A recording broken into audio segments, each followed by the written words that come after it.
பாதிப்படைந்த இடங்களிலேயே இலங்கையிலேயே வலப்பனி பிரதேசத்திலே நில்தண்டான மீடியபத்து என இடத்துல தான் இருக்கும்.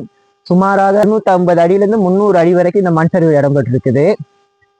போக்குவரத்துக்கு சரியா மாதிரி கஷ்டமா தான் இருக்கு இந்த இடங்கள். பாருங்க, இலங்கை போக்குவரத்து சொந்தமான பஸ்கள், அடுத்து பிரைவேட் பஸ் ஒண்ணுமே இந்த பக்கத்து வர இல்லாம தான் இருக்குது. இங்க இருக்க மக்களால் மட்டுமே பாதைகள் தற்காலிகமா நடந்து போற ஒரு சராசரியா சொல்லணும்னா ஒரு பைக் இல்லாட்டி திருவிழா ஒன்று போற அளவுக்கு தான் இந்த ரோட்டை செஞ்சு வச்சிருக்காங்க.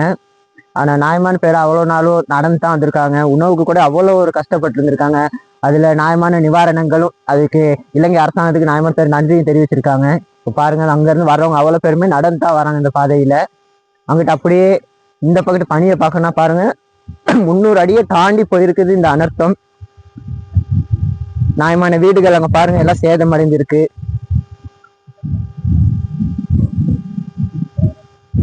அந்த அன்றாட வாழ்வாதாரத்தை கூட எதுவும் செஞ்சுக்க இயலாத நிலைமைக்கு இங்க இருக்கிற மக்கள் பாதிப்படைஞ்சிருக்காங்க. பொது போக்குவரத்து இன்றி ஒரு வயதான அம்மா இந்த பாதையில் நடந்து வருவது காட்சி தான் இப்ப பார்த்துட்டு இருக்கோம். அதே போலதான் ஒரு அம்மா தன் குழந்தையை பாடசாலையிலிருந்து கூட்டி வருவதற்காக தனது சிறு கை குழந்தையுடன் பாடசாலைக்கு செல்லும் காட்சி தான் இது.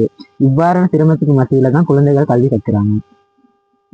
இப்போ பாத்தீங்கன்னா நம்ம மேல இந்த இடத்த விட ஒரு பங்கு பனியை வந்திருக்கோம்.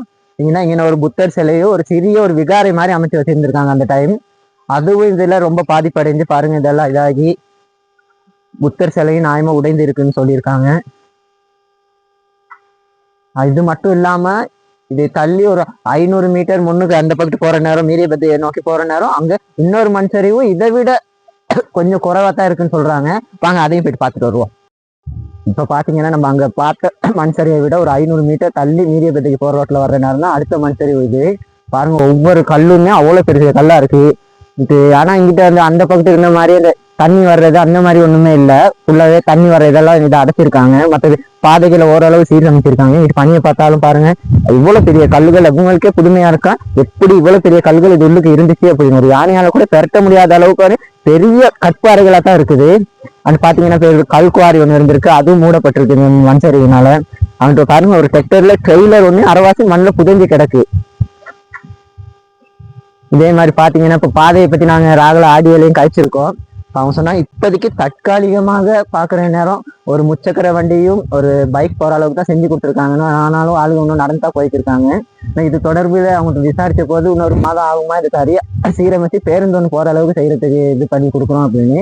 இது தொடர்பாக நாங்க இறுதி வரையும் நமக்கு சன்சுடர் தொலைக்காட்சியினூடாக விழிப்புணர்வுடைய இருப்போம். இது தொடர்பாக அந்த ஊரில் வசிக்கும் ஒரு கிராமவாசியிடம் வினவிய போது அவர் கூறியதாவது, වලපනේ නිල්දණ්ඩාහිමියන් වීර්ය බද්ධ මාර්ගයේ අභිහේන වීර්ය බද්ධ යන අපේ පාර මේ වෙනකොට දැන් මාස 3-4ක් වෙනවා කැඩිලා නායට ගිහිල්ලා මේ වෙනකම් හරියට පාර හදලා නැහැ.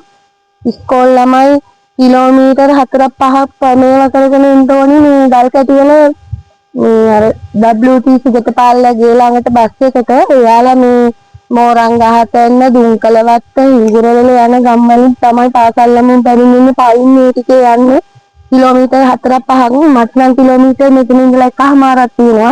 එතන ඉඳලා අපි ඔක්කොම ළමයි යන්නේ උදේට පයින් අපි 5මාරට විතර බස් එකට යන්නේ. අර පැත්තේ කට්ටිය 4මාරට විතර ගෙදරින් එන්න ඕනේ අනිවාර්යෙන්. ඉතින් නැත්තම් මේ බස් එකට එන්න බෑනේ. බස් එක 6මාරට යනවා කියලා අපිට කියනවා. ඉතින් අපි දුවගෙන ගිහින් තමයි ළමයි බස් එකට දාන්නේ. පින් සිද්ධ වෙයි බල් කාවුවත් කමන්නේ ජනාධිපතිතුමාවත් කමන්නේ මේක බලලා අපිට මේ පාර හදලා දෙන්න කියලා අපි කියන්නේ වෙන මොනවත් අපිට එපා. පාර හදලා දෙන්න ඒ ඇති අපිට. இப்பாதை சீரமைக்கும் வரை நமது சன்சுடர் தொலைக்காட்சி கண் விழிகள் கண் விழித்திருக்கும்.